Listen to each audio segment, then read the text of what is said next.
lại Chúa. Ô lên làm cung khu kỳ hay lôi yo.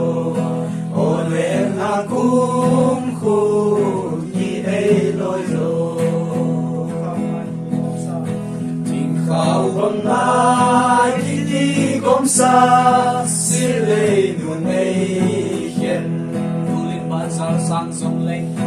Cô linh ban sa linh sang sông lên.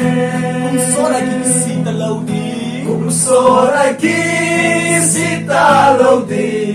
Ô tăng mà gắn chung là gần ta. Chung là gần ta. Ô hê anh ai con kinh lung xin lại Chúa. Ô lên làm cung khu kỳ hay lôi yo.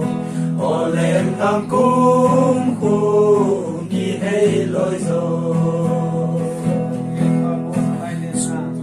Dùng lên và môn ăn lại lên na gấm tôn thì ngã nê.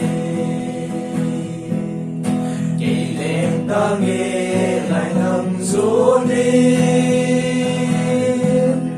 Giàn tiệc thêm thôi lên hộ chủ. Mỗi ai như là ơn răng nghề.